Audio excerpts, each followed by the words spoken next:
तो श्रद्धावान अशा प्रकारची स्थिती त्या काळामध्ये होती.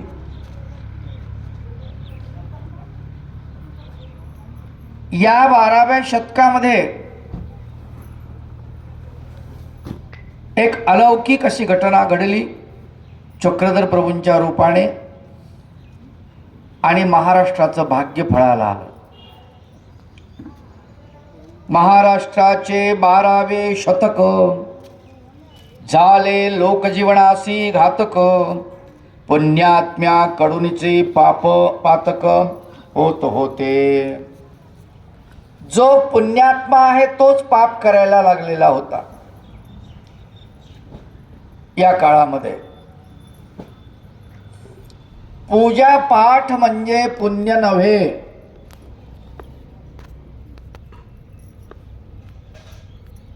लक्षात घ्या.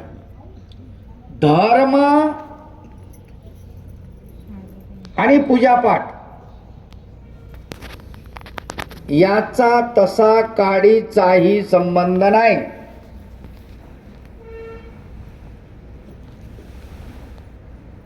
पूजापाठ करणारा माणूस धार्मिक असेलच याची गॅरंटी नाही.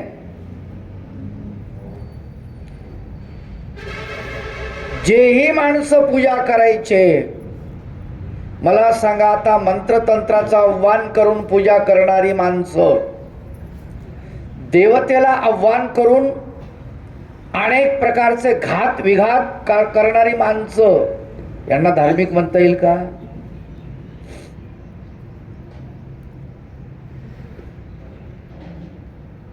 स्वर्गाची लालसा पकडून 100 यज्ञ करणारे माणसं, यज्ञामध्ये कोंबड्या बकऱ्यांचा अनेकांचा बळी देणारी माणसं, अश्वमेध यज्ञामध्ये घोड्याचा बळी देणारी माणसं, फार अवघड काम होते. ज्या घोड्याला त्याच्या गळ्यामध्ये विजयाची पाटी बांधून तो सोडल्या जायचा आणि मग ज्याने तो पकडला त्याला एक तर युद्ध करावं लागायचं, आणि नाही पकडला तर खंडणी द्यावी लागायची. बरं, ही सांगणारी माणसं यज्ञ करणारी, मामा आत्मना, ही धर्म म्हणजे काय याची संकल्पना जणू समाज विसरला होता.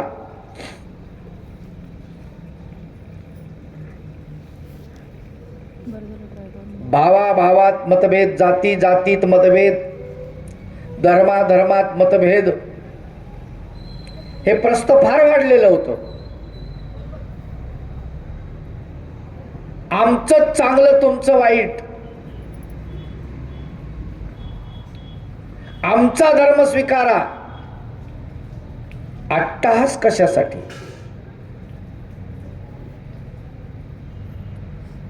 आमचा धर्म श्रेष्ठ आहे, ठीक आहे, पण कोणी तर हेच म्हणतं ना. महानुभाव म्हणतात आमचा धर्म श्रेष्ठ, वारकरी म्हणतात आमचा धर्म श्रेष्ठ, गुरुदेव सेवा मंडळाले म्हणतात आमचा धर्म श्रेष्ठ, मुस्लिम बांधव म्हणतात आमचा धर्म श्रेष्ठ. श्रेष्ठ तर सगळेच म्हणत आहे, सिद्ध करून दाखवा. श्रेष्ठ शब्दाचा अर्थ काय? श्रेष्ठ धर्म या शब्दाचा अर्थ, या वाक्याचा अर्थ एकच, जो सगळ्यांना आचरता आला पाहिजे, जो सगळ्यांना समजला पाहिजे, ज्याने सगळ्यांचं कल्याण होणार आहे, ज्याने सगळ्यांची जीवनशैली सुधारणार आहे, ज्यामुळे सगळे सुखात नांदतील, ज्यामुळे सगळ्याच्या अंतःकरणात चैतन्य निर्माण होईल, ज्यामुळे सगळ्यांचं आत्यंतिक भलं होईल, असा धर्म असेल तो श्रेष्ठ. ते कशात आहे, कोण्या धर्मात आहे, तो पहा, तो श्रेष्ठ.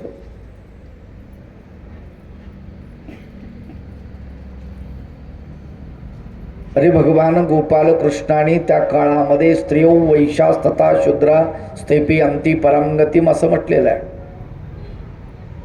स्त्री असो, वैश्य असो, शूद्र असो, कोणीही माझ्या परमगतीला प्राप्त होऊ शकतो. बरं, भगवंत म्हणतात माझं चिंतन करण्यासाठी काही लागत नाही.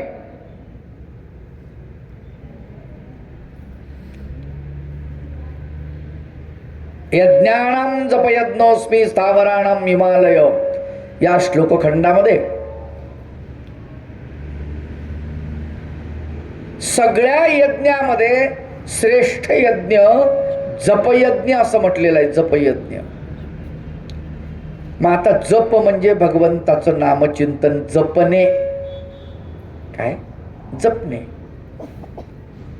मग जप करतो आपण, त्याचं हम्मिंग थोडं कमी करा.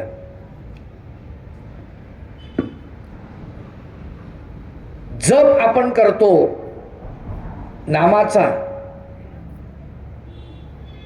जपणे, जपणूक करा असा शब्द आहे. जपणे म्हणजे काय? जीवाच्या पलीकड त्याचं रक्षण करणे. नामाचं हो. अंतःकरणामध्ये हृदय अत्यंत नाजूक घटना आहे, नाजूक गोष्ट आहे. हृदयाच्या कप्प्यामध्ये महत्वाचा कप्पा, शरीरामधला लॉकर ज्याला म्हणतो ना आपण, घरामध्ये महत्वाचं असतं, तसं या शरीरामध्ये लॉकर आहे, हृदय. आणि इथे भगवंताचं नाम ठेवलं लॉकरमध्ये, जपणे, तिथं ठेवणे म्हणजे ते नाम तिथे आहे याची आपल्याला सतत जाणीव असणे, याला जप असं म्हणतात.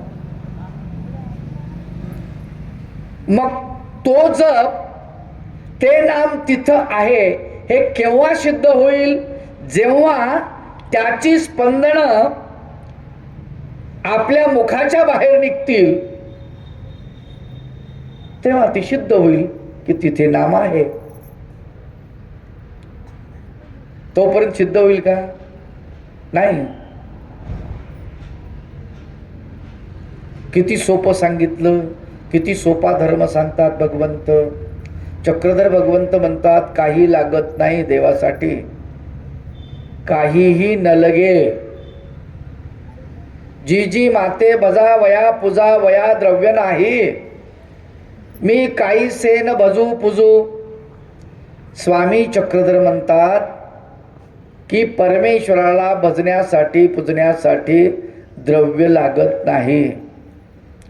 तो मनने, चिंतने, निधिध्यासने, कीर्तने अंतर्गम्य कीगा.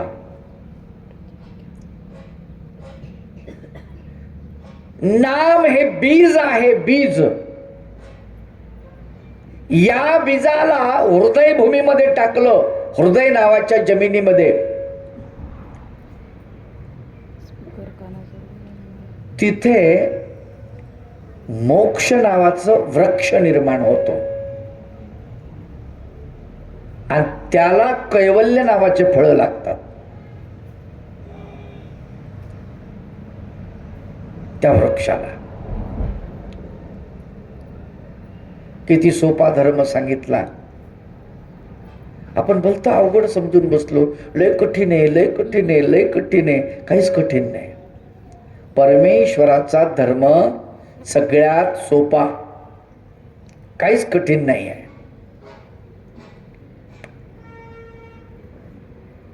आपण त्याला अवघड म्हणतो. किती सोपा आहे. मुक्तीची चाड तेने मुंगी विरुड चिंतावे. ज्याला मोक्षाची आवड आहे त्याने मुंगीचं वैर सुद्धा चिंतायचं नाही. सर्वाशी प्रेम भावानं त्यानं वागलं पाहिजे. कुटुंबामध्ये, गावामध्ये, समाजामध्ये, समूहामध्ये प्रेमानं वागावं. साने गुरुजीच्या भाषेमध्ये प्रेम वाटणे, प्रेम देणे हा सगळ्यात मोठा धर्म आहे आणि तोच धर्म आहे म्हणतात जगामध्ये. भगवंताने तरी प्रेमच दिलं ना आपल्याला सुरुवातीला, नाही का? करा तो एकची धर्म जगाला प्रेम अर्पावे. खरा तो एकची धर्म जगाला प्रेम अर्पावे. जगी जे दीन अतिपतित, जगी जे दीन पद दलित, तया जाऊन उठवावे जगाला प्रेम अर्पावे. दीन पतित दलित अशा समाजाला भगवंत महाराष्ट्रामध्ये येतात आणि त्यांना उठवतात, त्यांच्या हाती धर्म देतात, त्यांच्या अंतःकरणात धर्माचं बीजारोपण करतात आणि तो धर्माचा वृक्ष महानुभाव पंथ या नावाने आपल्याला दिसतो. म्हणून लक्षात ठेवा,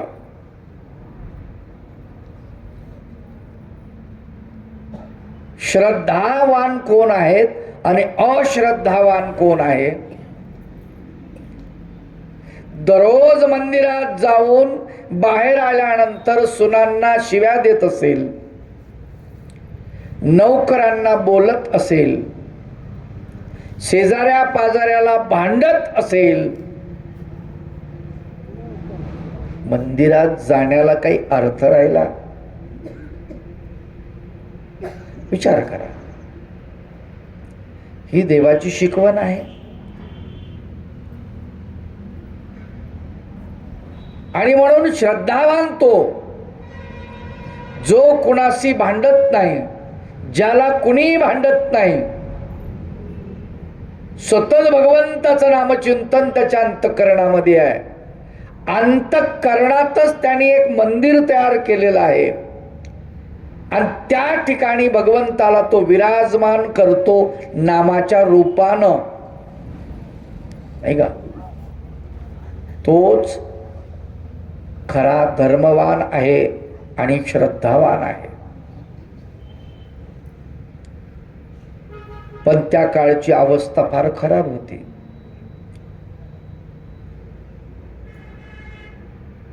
होती धर्मगुरूंची मालकी, नव्हती सामाजिक बांधिलकी, तेथे होती मोजकीच डोकी बुद्धिवादी म्हणून.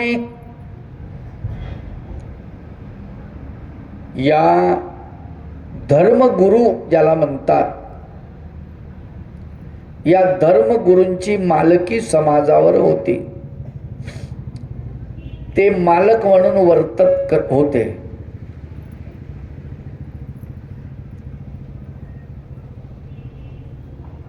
धर्मगुरू समाजासाठी आदर्श असतो.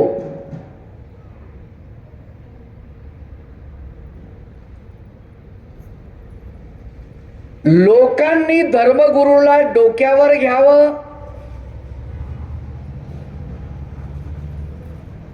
हे धर्मगुरूचं मोठेपण.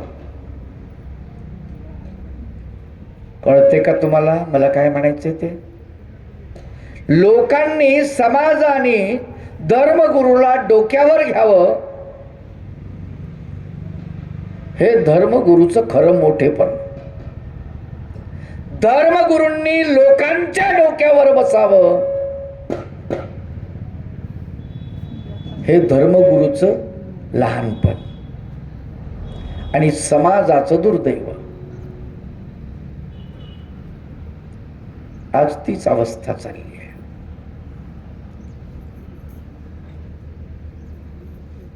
माघ स्नानासाठी जाणारी संत, ठीक आहे, एक श्रद्धा आहे त्यांची की तिथे आंघोळ केल्यानंतर चांगलं होतं बा, पाप धुवून जातं वगैरे. पायी जायला पाहिजे, पालखीत बसून नाही, मी पालखीतच जाणार, नाही तर आंघोळ करणार नाही, हा धर्मगुरूंनी हट्ट धरता कामा नये. धर्मगुरू पायी चालला पाहिजे, धर्मगुरू जमिनीवर बसला पाहिजे. लोकांनी त्याला डोक्यावर घेऊ द्या, पालखीत मिरवू द्या, हरकत नाही, पण तो पायी सुद्धा चालला पाहिजे.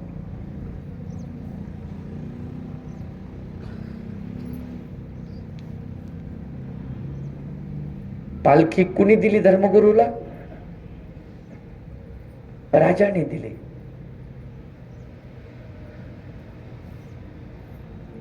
राजाने सन्मान केला, बरोबर. समजा उदाहरणार्थ आता तुम्ही माझा सन्मान केला, गळ्यामध्ये फुलहार टाकला, सन्मान संपला, हाराचं महत्व संपलं. का दिवसभर गळ्यात घालून फिरायचं? मी गावात चालले फुलहार गळ्यातच, संडासला चालले फुलहार गळ्यातच,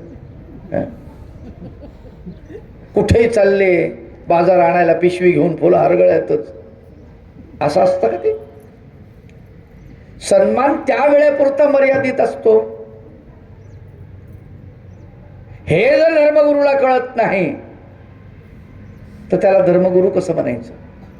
पण त्या काळातली ही धर्मगुरू अशी बनली होती, यांची समाजावर मालकी होती. का? स्वतःला ते बुद्धिमान समजत होते, मोजके डोके होते, आणि या मोजक्या डोक्यांच्या ताब्यामध्ये अख्खा समाज. त्यांनी सांगायचं, यांनी ऐकायचं. समाजाला कळत नव्हतं. त्यांनी सांगायचं, असं केल्यानंतर पुण्य होते. लोक म्हणायचे पुण्य होते ना, मग ठीक आहे, दे दान सुटे गिरान, ते दान सुटे गिरान. काय तर पुण्य लागतं म्हणे ग्रहणामध्ये दान केल्यानंतर. आतापर्यंत होत. आता आपल्याला कळलं सूर्यग्रहण, चंद्रग्रहण हे प्रकार म्हणजे काय आहेत. सूर्य, चंद्र, पृथ्वी एका रेषेमध्ये येतात आणि एकामेकांची सावली एकामेकावर पडल्यामुळे सूर्यग्रहण आणि चंद्रग्रहण होतं. हे आत्ता कळायला लागलं. मग आतापर्यंत जे दान दिलं फुकटच गेलं ना ते? नाही, दान फुकट जात नाही, पण म्हणजे त्या निमित्तानं विनाकारण झालं ना ते, बरोबर आहे. 10 दिसा भीतरी कीजे ते पावे. वर्ष श्राद्ध लोकांना जेव घातलं, फुकटच गेलं ना, कळलंच नाही आम्हाला. नुसतं अन्नदान केलं असतं तर गोष्ट वेगळी होती, पण त्या निमित्तानं तुम्ही तेरवी करू राहिले, त्या निमित्तानं वर्ष श्राद्ध करू राहिले, त्या निमित्तानं महिना झाला की जेव घालू राहिले. निमित्त तर ते आहे ना. त्यांना आपला बाप सुटणार नाही, आपली माय सुटणार नाही. 10 दिवस त्याच्यावर नाही.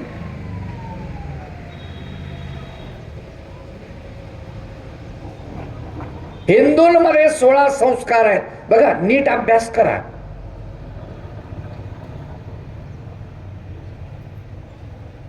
कोणत्या ग्रंथामध्ये मृत्यू भोज सांगितलं? कोणत्याच नाही. मेलेल्या माणसाचं भोजन करावं असं सांगितले नाही, कोण्याच ग्रंथात नाही. बरं मी म्हणतो देव बाप्पाला जीव घाला, खात असन तर अडचण नाही. खाते का देव बाप्पा? पाहून खात नाही, कोरडा शिदा घेऊन जाते. त्याला माहिती आहे चांगलं नाही. तुम्हालाच काय बोक आला, घरी खायला नाही भेटत का? श्राद्धाचा खाता, तेरवीचं खाता, का खाता? कळलं पाहिजे माय बाप हो. एक लक्षात घ्या, माझं डोकं सरकल्यावर मी सरकत असतो, तोपर्यंत खूप प्रेमानं बोलतो. साधी गोष्ट आहे, एखादा माणूस मरण पावला, मग तिथे आपण जेवण करतो का? नाही, ते दुःखात आहे. आपण खीर आणा, भजे आणा, बासुंदी आणा, चपाती आणा, भात आणा, भजे आणा, थोडस तेल टाका, चौसाच पाहिजे. तो माणूस मेलाले का? आणि तुला खाच सुचू राहिलं.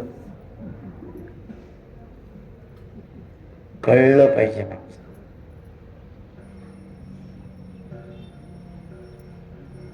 ज्याही पुरुषाला जीव घातल्या जात, तो सतत भगवंताचं नाम चिंतन करतो. देवा भगवंता, मी तुझ्या आज्ञेमुळे हे खातोय आणि त्या जीवाचं भलं व्हावं म्हणून खातोय, माझं वाटोळं होऊ देऊ नको.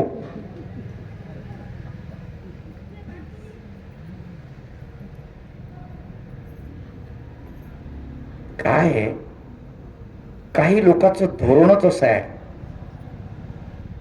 काही लोक म्हणते मग देवानं जीभ खायला दिली, खायचं नाही, चव घ्यायची नाही, तर मग पोट खायला दिलं. काय विचारतील, काय बोलतील, अवघड आहे. आणि यालाच लोक त्या काळात धर्म म्हणत होते. धर्म म्हणजे काय? नाही, याला जाळायचं आहे, दक्षिणेकडे डोकं करायचं आहे,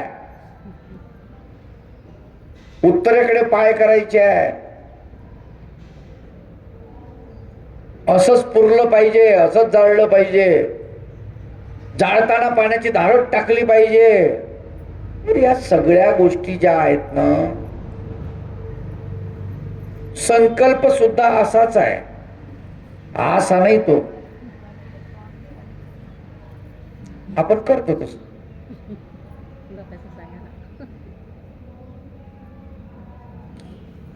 त्याच कारण होतं, माणसं कुठेही जेवत होती पहिली, रानामध्ये, वनामध्ये.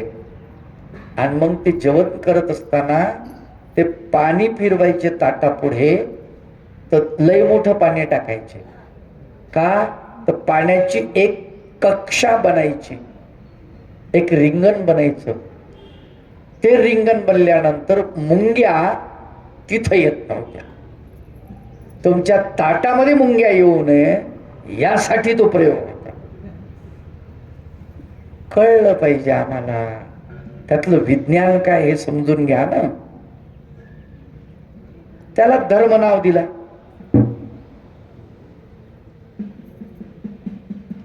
आता जेवताना टोपी काढली पाहिजे. नाही नाही नाही, आपल्या हिंदू धर्मात नाही, जेवताना टोपी काढली. कोणी सांगितलं रे? कोण्या ग्रंथामध्ये? कोण्याच ग्रंथात नाही, मनानच लावलं. असे बगल पुराण लई आहे, त्यालाच लोक धर्म म्हणत होते. टोपी काढणे हा प्रकार असा आहे, जर तुमच्या डोक्यामध्ये टोपी असली, जेवण करताना तुमची जठराग्नी प्रज्वलित झालेली असते आणि जेवण करताना तुम्हाला ऊर्जा बाहेर पडते शरीराच्या. कारण तुम्ही अन्नपदार्थ टाकल्या क्षणी शरीर प्रचंड ऊर्जा निर्माण करते शरीरात त्याला पचवण्यासाठी. आणि मग तुम्हाला येतो घाम. ऊर्जा जितकी बाहेर पडेल तितकं उष्णता निर्माण होते आणि त्या उष्णतेमुळे तुम्हाला घाम येतो. आणि तुमचं डोकं जेवताना शांत राहिलं पाहिजे, घाम पुसता आला पाहिजे, म्हणून टोपी काढून बाजूला ठेवायची. हे कारण लोक त्याला धर्म म्हणायला लागले. धर्म म्हणजे काय हे सगळे विसरले. यांची मालकी धर्मगुरूंची त्याच्यावर होती आणि म्हणून अशी अंधश्रद्धा फैलायला लागलेली आहे. आणि विचार करणारे लोक तेच, बुद्धिमान लोक तेच. सर्वसामान्य माणसानं कधी विचारलं नाही. विचारलं काय एखाद्या देव बाप्पाला, हे काय वा, लावा डोळ्याला पाणी, म्हणा मम, मग आपण म्हणायचं मम, म्हणा आत्मन, आपण म्हणायचं आत्मन. हे मम काय आत्मन काय आपल्याला काही माहित नाही. आपणही त्यांना विचारलं नाही, त्यांनी काही सांगितलं नाही, आपल्याला कळत नाही, त्यांना सांगू वाटत नाही. अवघड गोष्ट आहे. चाललंय निघालो दक्षिणा, दक्षिणा घेतली गेली निघून.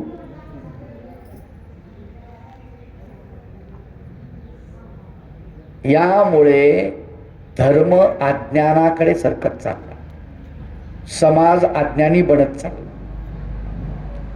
सकल सजीवांचे कल्याण हा धर्माचा आत्मा जाण, पण धर्मगुरूंनी धर्म चोरून होतात पगडीत ठेविला. सर्व समाज जो आहे या सकल सजीवांचे कल्याण, सगळ्या जीवाचं कल्याण ज्याच्यामध्ये आहे त्याला धर्म म्हटलेलं आहे. अधिक सगळ्या जीवाचं कल्याण हा धर्माचा आत्मा आहे. कुणालाही त्रास होता कामा नये, कुणालाही वेदना देऊ नये, कुणाचं मन सुद्धा दुखवू नये. हा खरा धर्म आहे. याला धर्म म्हटलेला आहे. पण धर्मगुरूंनी हा धर्म त्यांच्या पगडीमध्ये गुंडाळून ठेवला होता, लपून ठेवला होता. सांगत नव्हते, समाजाला कळू देत नव्हते.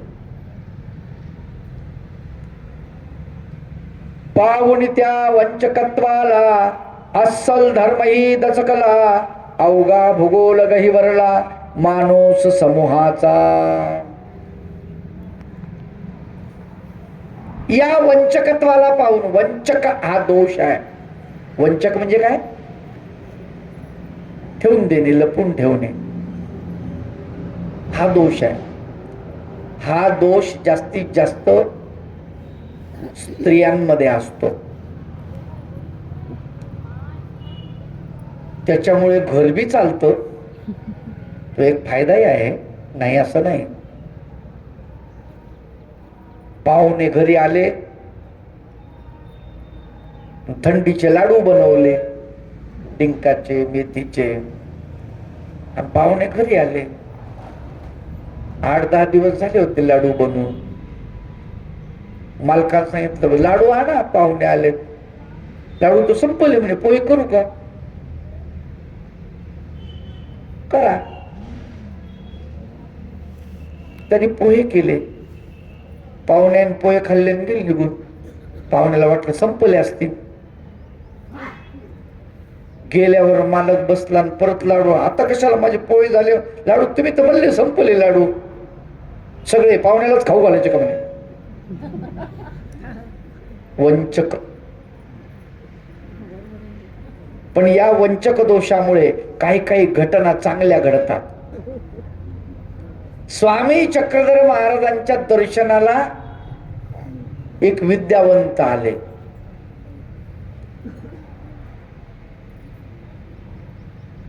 आणि महादाईसा, भगवंत म्हणतात महादाईसाला ते लाडू केलेले शेवचे घेऊन या. शेव तळली, पाकात टाकली, त्याचे लाडू बनवले.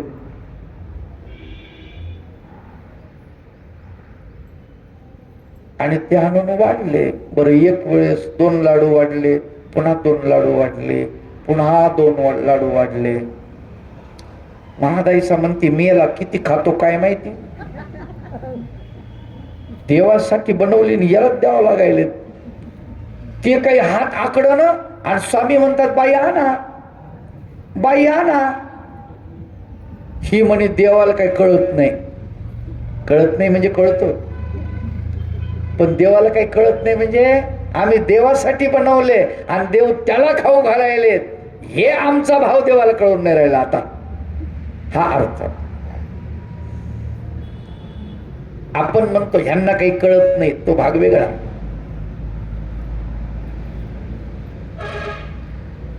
तिनं काय केलं, ती पिशवी जी होती ना कपड्याची, त्याच्यात लाडू होते, सगळे लाडू काढून ठेवले बाजूला. पिशवी आणली, त्यातला चुरा त्याच्या पात्रामध्ये पालथाकला, छटकला. काय देव म्हणतात बाई लाडू संपले, जी मग संपले. वंचकत्व हा दोष कोणता आहे? दोष आहे, गुण नाही बरं का तो.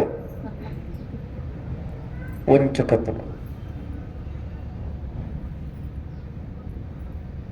पण त्याच्यामुळे देवाला उपयोगाला जाणारे लाडू वाचले ना, चांगलं झालं त्या दोषामुळे.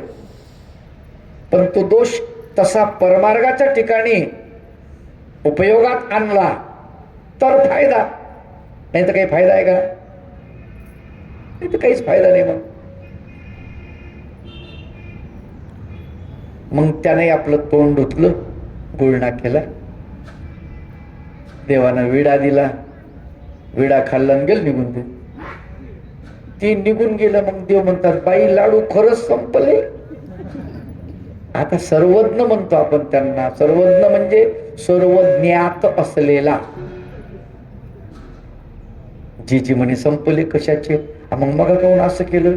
जीजी म्हणे तुमच्यासाठी बनवले म्हणे आम्ही, आणि ते काही हातच आखडं न म्हणे, ते सगळे खाल्ले असते तरी तसंच झालं असतं म्हणे, पोत झाडावत लागलं असतं म्हणे, त्याच्यापेक्षा अगोदरच झाडलं म्हणे ते.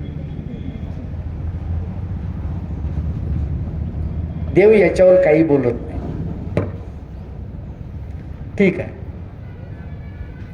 बुद्धीचा उपयोग केला, वंचकत्व नावाच्या दोषाचा फायदा घेतला तिने, आणि तिथे तिचा वंचकत्व दोष हा गुण बनलेला आहे. काय बनलाय? गुण बन. अजून एक लीळा आपण ऐकतो. चक्रपाणी भगवंताला भोजन घालण्यासाठी एक ब्राह्मण येतो. येताना तिथे 1000 ब्राह्मणाला जेव घालायचं असा त्याचा मनोदय असतो, इच्छा असते.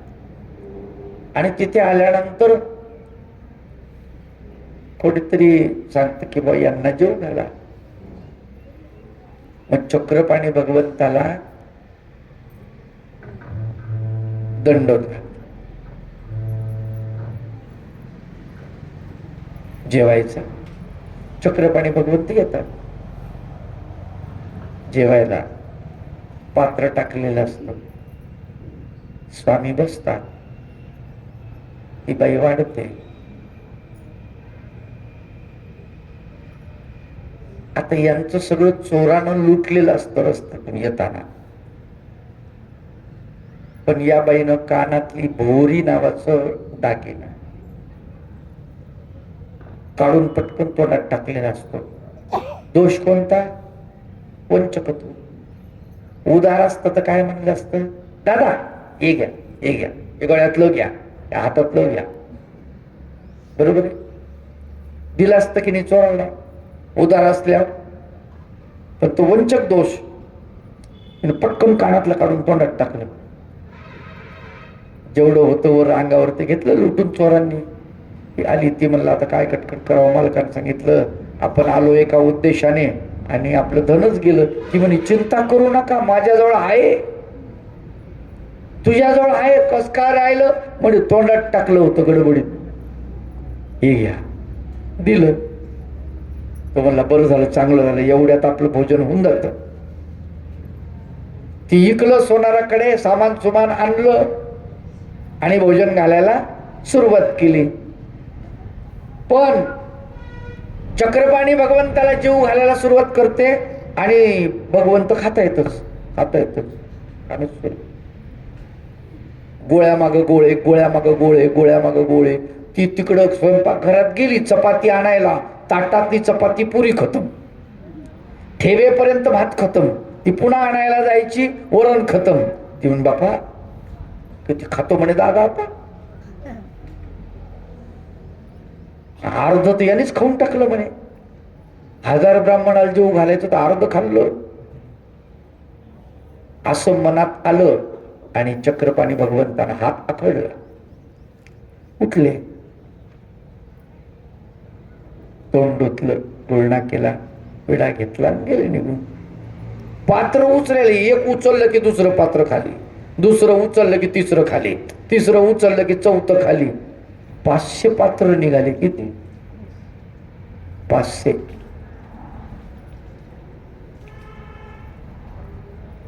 आणि मग तो मालक म्हणतो अगं पापिनी पापिनी काय केलं.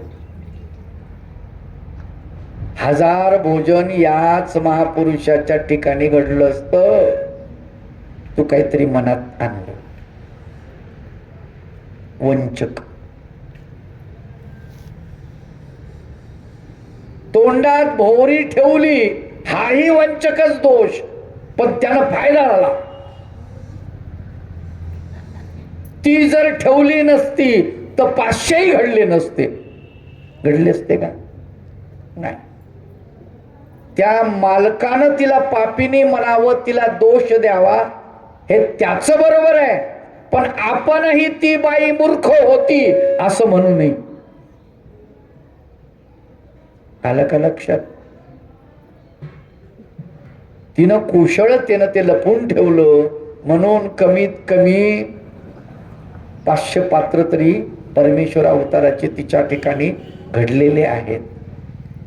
तिनं ठेवलं नसतं. ते अन्नदान कोणाचं? लक्षात घ्या, अन्नदान कोणाचं? त्या ब्राह्मणाचं नाही, त्या बाईचं आहे, त्या ब्राह्मणीनेच आहे. याच्याजवळ तर सगळं गेलतं. होतं का याच्याजवळ काही? तुम्ही म्हणसाल मग पत्नीचं आहे ते पतीचं नाही का? नाही, असं नाही. हिंदूच्या ऍक्ट प्रमाणे पतीचं आहे ते पत्नीचं आहे, जे पत्नीचं आहे ते पतीचं नाही. बरोबर आहे का चुकीचं? बरोबर आहे. पत्नीच्या नावानं प्लॉट आहे काय? नॉमिनी करून दिली तर पतीच्या नावानं होतं मेल्यावर. पण नॉमिनी करून दिली नाही तर पतीच्या नावानं होत नाही. कोणाच्या नावानं होतो? मुलांच्या नावानं. या उलट पतीची इस्टेट आहे, पत्नीच्या नावानं नाही केली, पती मरण पावला तरी आपोआप तिच्या नावानं होते. त्या काळच्या पासून नियम आहे. म्हणून ते अन्नदान त्या ब्राह्मणाचं नाही असं माझं मत आहे बरं का. कोणाला पटत नसेल तर ठीक आहे, त्या बाईचंच आहे. म्हणून तिला नाव ठेवण्याचा अधिकार आपल्याला नाही, तिच्या पतीला जरूर आहे. म्हणून वंचक नावाचा दोष समजून सांगत होतो तुम्हाला आतापर्यंत. कोणता दोष? वंचक. वंचक कुठं कुठं वंचक दोषाचा फायदाही झाला आणि कुठे कुठे या वंचक दोषामुळे नुकसान झालेलं आहे.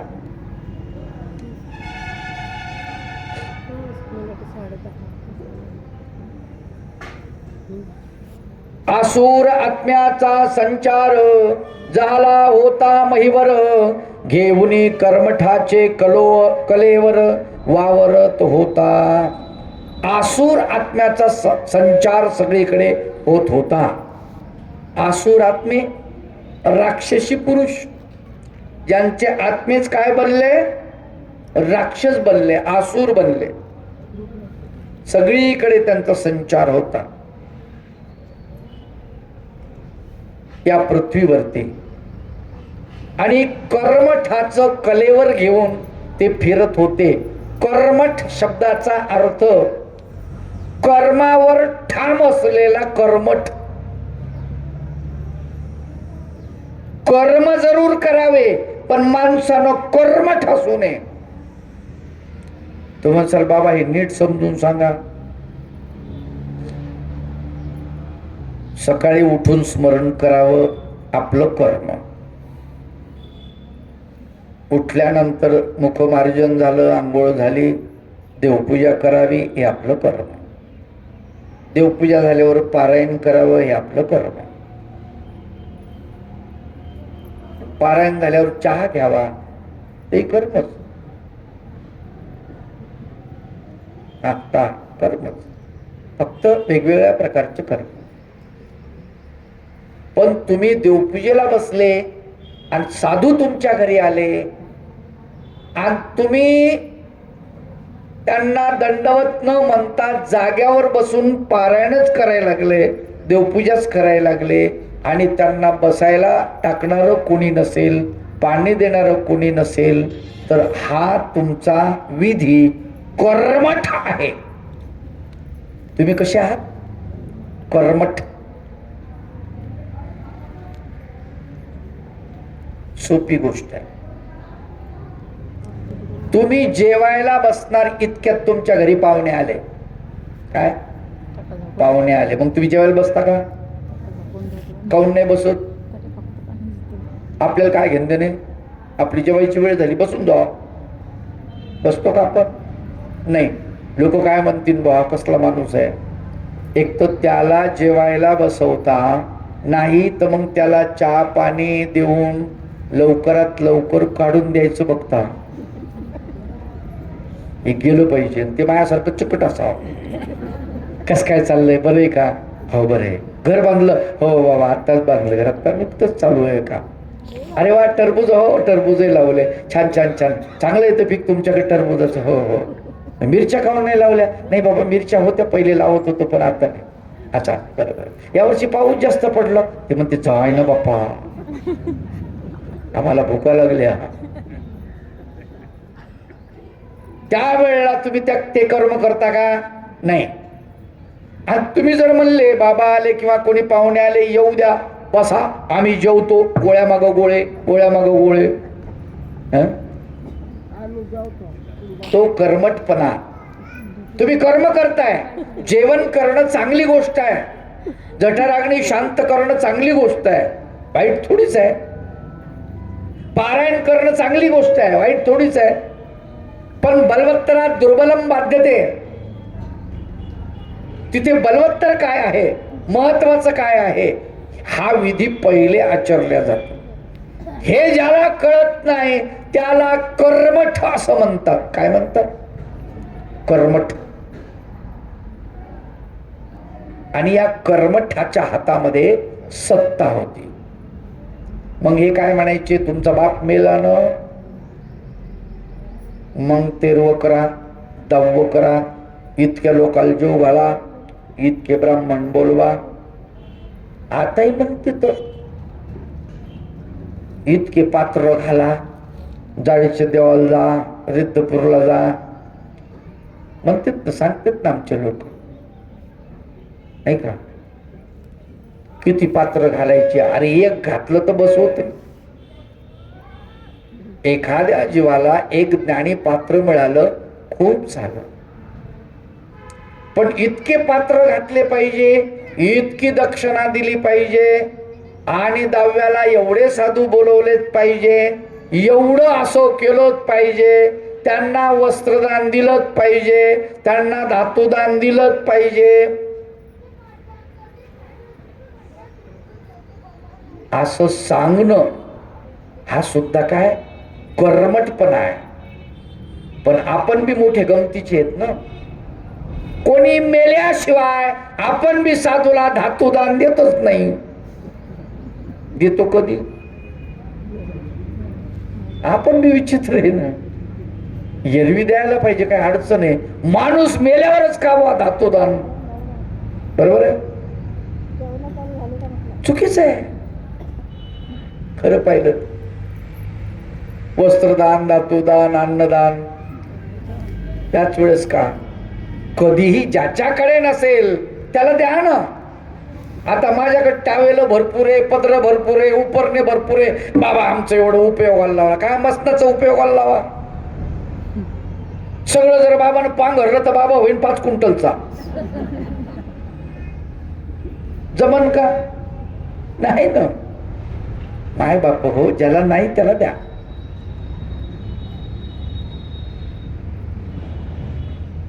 माझ्याकडे कोणी साधू येऊ, कोणी ग्रस्त येऊ असेल माझ्याकडे, ते मी ते देऊन टाकतो त्यांना. दंड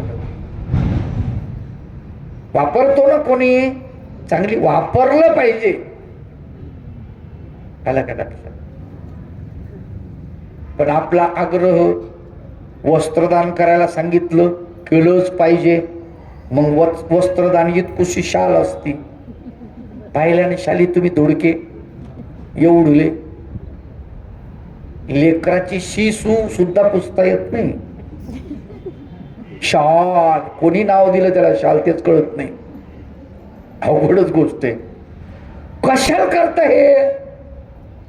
त्या अनाठाई चाललं, फायदा नाही काहीच. लग्नात तुम्ही फेटे बांधता की नाही? पाहुण्याला फेटे कसे असतात? फेटे लग्नातच, लग्न संपल्यानंतर ते फेटे तिथंच पायदळी तुडल्या जातात.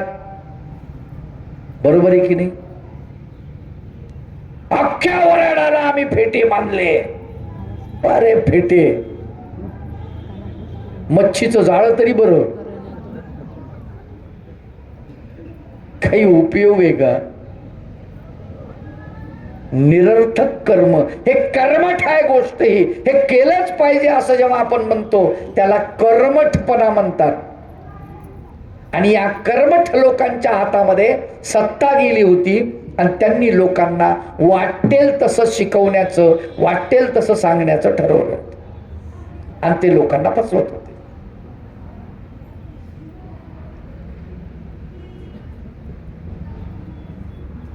सज्जनांचा करती छळ, व्रत वैकल्याचा सुकाळ, ते झाले धार्मिकांचे काळ, घर शत्रू सारखे. सज्जन लोकांचा छळ करायला लागले. एखादा सज्जन माणूस असेल गावातला, जो कुणाशी भांडत नाही, जो कुणाचा द्वेष करत नाही, जो कुणाला फसवत नाही, जो कोण्या धर्माची निंदा करत नाही, जो कोण्या शास्त्राचा अवमान करत नाही, जो कोण्याही साधूचा अवमान करत नाही, असा संन्यासी पुरुष, असा पुरुष गावामध्ये आहे आणि तो नास्तिक आहे. काय लक्षात आलं का मला काय म्हणायचं? तो नास्तिक आहे. स्वतः वैयक्तिक कोण्या मठमंदिरात जात नाही, पारायण करत नाही, काही करत नाही, पण तो सज्जन आहे. त्याची निंदा कशाला करायला? त्याचा छळ मांडला. अशा सज्जनांना या लोकांनी छळ करणं लावलं. हे बेकार आहेत, हे अमके आहेत, हे यांनी बुडवलं, व्रतवैकल्य करत नाहीत. महानुभावाच्या नावानं बोंबाबोंब तीच आहे. हे एकादशी धरत नाही, हे सोमवार करत नाही, हे बुधवार करत नाही. सोमवारी उपाशी राहिलं आणि एकादशी उपाशी राहिलं म्हणजे देव जर भेटला असता तर गरीबाला देव पहिले भेटला असता, आदिवासी लोकांना पहिले भेटला असता. महिना महिना पोटात काही नाही राहत त्यांच्या. कधी कधी पाण्यावर दिवस काढत होते आदिवासी लोक. मग त्यांना देव भेटन का? कळलं पाहिजे साहेब.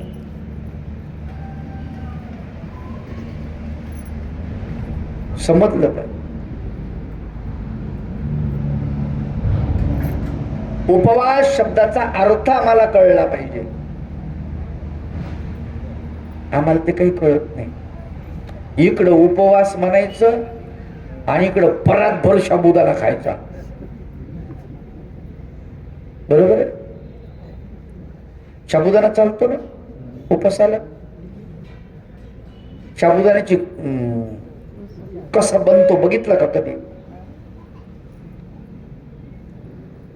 साबुदाणा बटाट्यासारखं फळ आहे, जमिनीत निघतं. त्याच कव्हर कठीण असतं. मग त्याला भिजू घालतात. ते पाणी घाण होतं, घाण. 15 दिवस भिजू घालतात. वरून शेणाचं पाणी टाकून असं दाबल्या जातं त्याला. मग ते काढतात. मग त्याला धुतात. मग आतमध्ये जो स्टार्च असतो, पांढरा पदार्थ, त्याचे तुकडे काढतात. बारीक बारीक तुकडे होतात मशीनद्वारे. आणि मग ते आपल्याला खायला दिल्या जातात. बनवताना तुम्ही जर प्रक्रिया बघितली तर तुम्ही कधीच साबुदाणा खाणार नाही. कधीच खाणार नको रे बाबा. इतकं बेकार. कुरड्या खातात. कुरड्या तुम्ही बनवता ना? कुरड्या कशा बनतात माहितीये ना? कसं केलं जातं ते? गव्हाला भिजू घातल्या जातं. किती दिवस? 3 दिवस. मग नंतर त्याला काय चुरतात किंवा त्या मशीन मधून काढतात. मग त्याच्यामध्ये तो स्टार्च निघतो गव्हाचा पांढरा. आणि त्या पापड्याचं म्हणजे त्याच्या पापड्या बनवतात कशाच्या? ते कोंडा आणि ते स्टार्च शिजवून त्याच्या कुरडया बनवतात. वास किती छान येतो.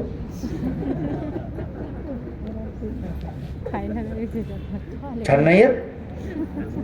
बेकार येतो. मग खाता काऊन? अरे त्याच्यामध्ये किडे पडले. सडवलं त्याला तुम्ही. सडवल्यामुळे त्याला ती दुर्गंधी सुटली. त्या किड्यांची दुर्गंधी आहे. आम्ही शाकाहारी आहोत. बोंबलायला शाकाहारी.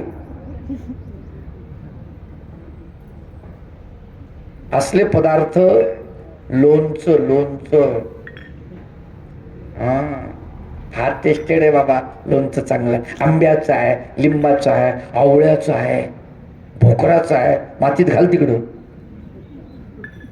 सगळे लोणचे खराब आहे. तुम्हाला कळतच नाही मुळामध्ये. काय करा?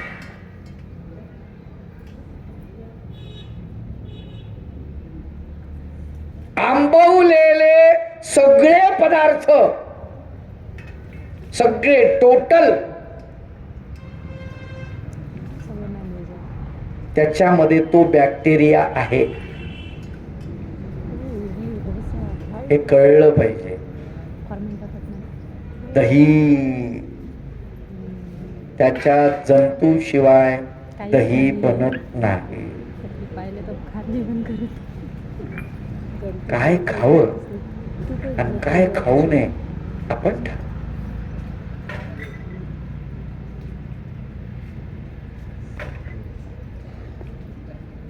आयुर्वेदामध्ये जो योगाचं आचरण करतो त्याला दही वर्ज्य आहे. मरेपर्यंत दही खात नाही ते. आला का लक्षात? आम्हाला कळलं पाहिजे, समजल्या पाहिजे. चांगलं लागतं, कोणीतरी सांगतं, आपण ते करत राहतो.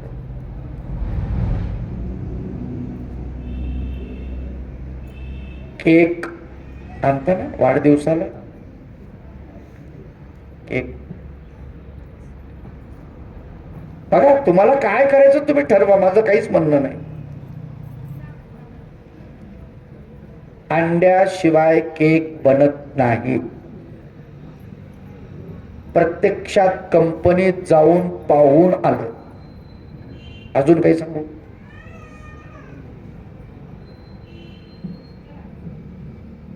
बगर अंड्याचा केक जर तुम्हाला पाहिजे असेल तर 200 ग्राम केकची किंमत 1200 रुपये पडते. किती? 200 ग्राम केक, त्याची किंमत 1200.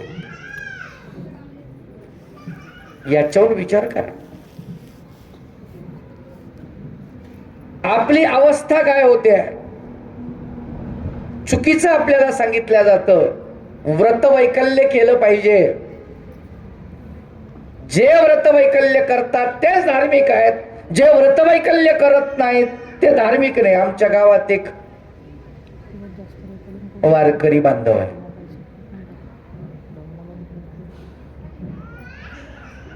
महिन्याच्या 2 एकादशी,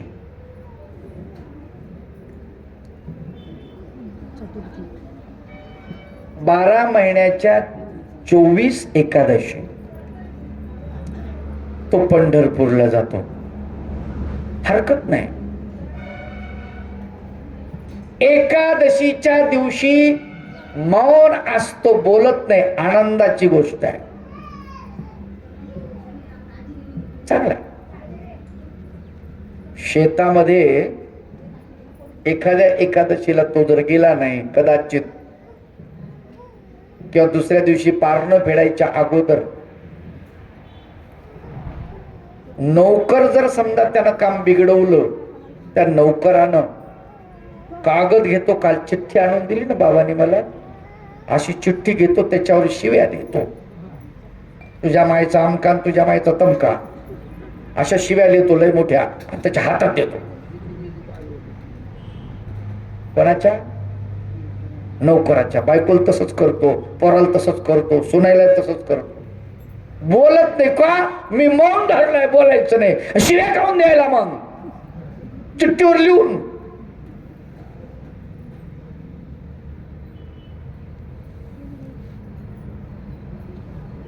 एकादशी कशी करावी याचं वर्णन चक्रधर भगवंत बीडला करतात. कशी असते म्हटले एकादशी? एकादशीच्या दिवशी अन्न ग्रहण न करणे. एक निर्जला एकादशी असते. त्या निर्जला एकादशीच्या दिवशी पाणी सुद्धा प्यायचं नाही. निर्जला नाही, जल, जल सुद्धा घ्यायचं नाही. तिला निर्जला म्हणतात. आदल्या दिवशी, एकादशीच्या आदल्या दिवशी जेवण संध्याकाळी तळीव खायचं नाही, गोड खायचं नाही, भात खायचा संध्याकाळी आदल्या दिवशी. दुसऱ्या दिवशी काहीच खायचं नाही. नाही तर मग बटाट्याचे चिप्स, रताळ, साबुदाणा, शेंगदाण्याची पट्टी दाबून हाणायची. आणि माय आम्हाला उपास आहे, मरायला उपास आहे. एक छटाक साबुदाणा खाल्ल्यानंतर कमीत कमी तुम्हाला 24 तास जेवण करायचं काम पडत नाही. इतक्या कॅलरी त्याच्यामध्ये आहे. किती खाता साबुदाणा तुम्ही? अर्धा किलो. एवढा मोठा. भूकच लागली माय उपासामुळे. तुमची मेंटॅलिटी बनलेली असते मी उपास आहे आज म्हणून भूक लागते, दुसरं काहीच नाही. मग स्वामी सांगतात की त्या दिवशी काहीच घ्यायचं नाही. दुसऱ्या दिवशी पारणं फेडत असताना ताक आणि भात याचं सेवन केलं पाहिजे. एकादशीच्या दिवशी ब्रह्मचर्याचं पालन केलं पाहिजे. काया वाचा मनसा, शरीराने, वाणीने अंतःकरणाने. त्या वेळेला ती देवता तुम्हाला फळ देते. अन्यथा एकादशी धरल्यानं काही मिळत नाही. एवढंही करून तुम्ही आत्म्याला त्रास दिला, तडपवला आत्मा, म्हणून तुम्हाला नरकाची वाट लागते. पण दुसऱ्या दिवशी तुम्ही पारणं करत असताना लोकांना जेवू घातलं, लेकरं जेवू घातले, सवासनी जेवू घातल्या, ब्राह्मण म्हणा किंवा कोणी जेवू घातले, तर त्या जेवू घालण्याचं पुण्य लागतं. एवढाच फायदा एकादशीचा. पण एकादशी धरलीच पाहिजे ही माणसं सांगणारी, जी शिकवणारी होती, या माणसांनी अट्टहास केला. आणि जे एकादशी धरत नाहीत ते धार्मिक नाहीत, असा शिक्का त्यांनी मारला होता. दुसरी गोष्ट, सकाळी उठून स्नान केलंच पाहिजे. याला सुद्धा धर्माची एक बाजू लावली. स्नान केलं पाहिजे. अरे स्नान केलं पाहिजे याचा अर्थ स्नान करताना स्तोत्र म्हटलं पाहिजे. स्तोत्र म्हणण्याचं पुण्य आहे, स्नानाचं पुण्य नाही. पण कळंतवा ना, त्याला धर्म म्हटलं लोकांनी. आंघोळ काय धर्म आहे का? बरं, आंघोळ कशी असते? आपल्याला आंघोळ तरी करता येते का आता, ज्याला स्नान म्हटलं जातं ते? स्नान करताना पुरुषाचं वस्त्र हे अंगावरच असायला पाहिजे. जे धोतर आहे त्याचा एक सोगा असा टाकून त्याच्या सहित त्यानं स्नान केलं पाहिजे. मग आता स्त्रियांनी कसं केलं पाहिजे तुम्हीच ठरवा, त्याचं मी सांगत बसणार नाही. आता तर हे स्नानगृह निघाले भारतात, तेव्हापासून कसे स्नान चालले तेच माहित नाही.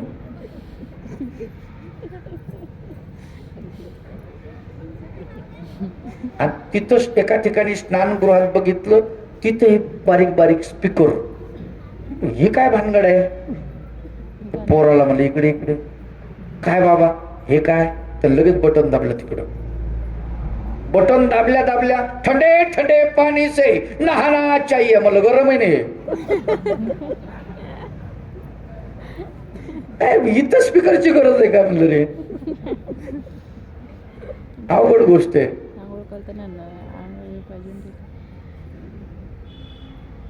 आणि आपण स्नान केलंच पाहिजे. मला सांगा, संन्यासी कुठं स्नान करत होते? स्नान ग्रस्ताश्रमी लोकांना आहे, संन्याशाला नाही. मग महादाईसा म्हणते, जी हे लोक म्हणतात की हे जे काय, हे जे जोगी आहेत महानुभाव पंथाचे, बोडखे बोडलेले, हे बोडखे म्हणे स्नान करत नाही असं म्हणतात, नावं ठेवतात. काय करावं? स्वामी चक्रधर महाराज म्हणतात, जा पाण्यामध्ये नदीत जायचं आणि बाई देई जे ऐसी मुसळबुडी, लीळाचरित्रामध्ये शब्द आलेला आहे मुसळबुडी. मुसळबुडी म्हणजे मुसळ असं पाण्यात धरल्यानंतर असं खाली जोरात मारलं, खाली जात तितक्याच वेगानं ते वर येतं. तसं आपण नदीत जाऊन बुडी मारून लगेच बाहेर निघाव, झालं स्नान, चलो.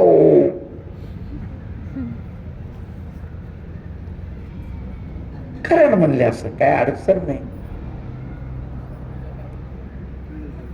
आता असं जर का एखाद्या माणसानं, म्हणजे वासनिक माणसानं पैठणला जाऊन किंवा पांचाळेश्वरला जाऊन केलं, लगेच त्याला दुसरा यजमान विचारेल कोणाचे शिष्य? कळमकर बाबाचे. बरोबर आहे, मग ते काही धर्म शिकवत नाही.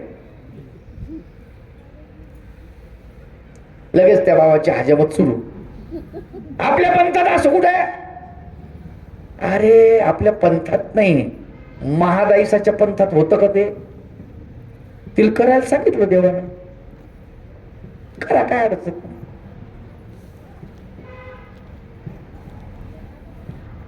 लोकांच्या देखत तुम्ही उपासी आहे म्हणा, काय फरक पडतो? तुम्हाला एकादशी नाही, नाही बाई आमच्या धर्मात एकादशी चालत नाही, कशाला बोंबलता?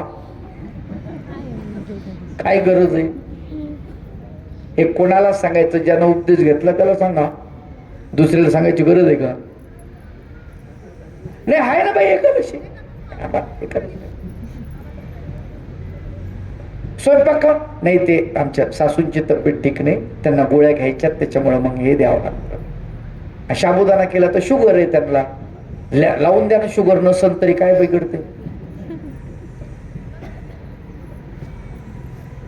कुशलता आपल्यामध्ये पाहिजे. एखाद्यानं प्रसाद दिला, रस्त्याने तुम्ही चालले, मारुतीला नारळ फोडलं, प्रसाद तुमच्या हातात दिला, आमच्या धर्मात चालत नाही. काहून दांगडू करून राहिले तुम्ही? कशासाठी? गुपचूप हातात घेऊन घ्या. पोरं बारीक लेकर पडलेलेच आहेत ना, खूप आहेत ना, खेळतेत ना, खंडीने पिंडी येते, एखादा देऊन टाका. म्हटलं का? किती सोपं आहे. आपण इतकं अवघडत, हे आम्हाला जमत नाही, ते आम्हाला जमत नाही. आम्हाला नुसतं तोंडानं म्हणता काय जमत नाही तुम्हाला? सगळं माहिती आहे तुम्हाला काय जमत नाही. मला ते माहित नाही. सीतादेवी करता की नाही तुम्ही? बोला पटापटा.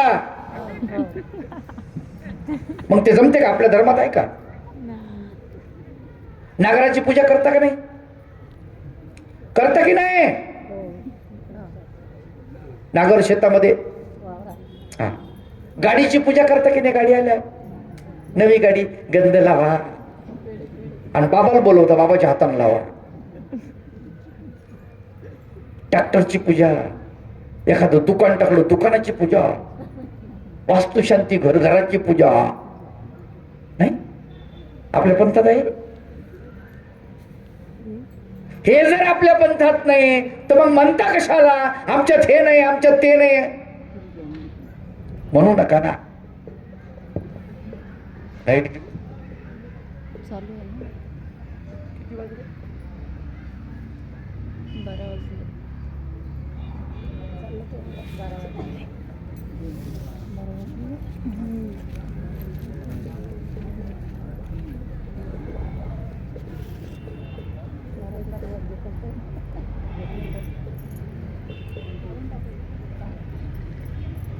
वेळ बी संपला.